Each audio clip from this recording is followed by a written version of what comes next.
Threat কালচারে সরব নাগরিক সমাজ। বাঁকুড়ার সারদামণি কলেজে থ্রেট কালচারের অভিযোগ। কেন না আরজি করের প্রতিবাদ করায় 2 ছাত্রীকে শাস্তি দেওয়া হয়েছে। অভিযোগ, যিনি শাস্তি দিয়েছেন সেই শিক্ষককে ক্ষমা চাইতে হবে, দাবি নাগরিক সমাজের। প্রিয়ব্রত প্রতিনিধি আমার সঙ্গে রয়েছেন। প্রিয়ব্রত, কি খবর?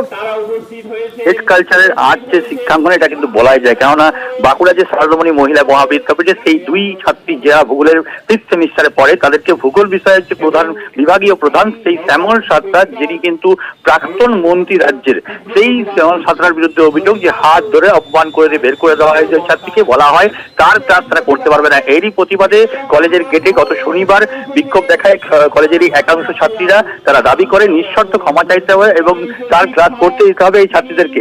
এর পরবর্তীকালে নাগরিক সমাজ পথে নামে। নাগরিক সমাজের যেটা দাবি যে এই যে শিক্ষক, এই শিক্ষক কিন্তু ধর্ষণ এবং খুনের ঘটনা যে আরজি কর, সেই ঘটনায় যখন রাজ্য জুড়ে আলোড়ন উঠেছে, সেই ঘটনায় কিন্তু সরব হয়েছে নাগরিক সমাজ। এর পাশাপাশি সব মহলের মানুষজন, তখন ছাত্রছাত্রীরা কেন এর বাইরে থাকবে? সেই ছাত্রছাত্রী যখন প্রতিবাদ করছে, তখন তাকে দমিয়ে দেওয়ার চেষ্টা করছেন এই শিক্ষক। সেক্ষেত্রে এই শিক্ষক বলা চলে যে খুনি এবং ধর্ষকদের আড়াল করার চেষ্টা করছেন।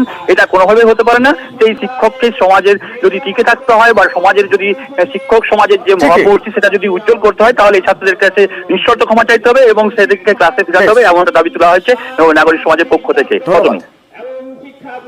আরজি করের যে নৃশংস ঘটনা ঘটেছে, একজন মহিলা চিকিৎসককে খুন ধর্ষণের মতো ঘটনায় সারদামণি যে মহিলা কলেজ রয়েছে, 2টি ছাত্রী সেখানে তারা আন্দোলন করেছে। যেটা ওই শিক্ষকেরই উচিত ছিল এই ছাত্রীদেরকে নিয়ে কলেজে প্রতিবাদ সভা পালন করা। আন্দোলনকারী ছাত্রীদেরকে তারা ক্লাস থেকে বের করে দেয়। স্বৈরাচারী একটা পদক্ষেপ নিয়ে আসছেন, একটা থ্রেট কালচারের পরিবেশ এই কলেজের মধ্যে তৈরি করছেন।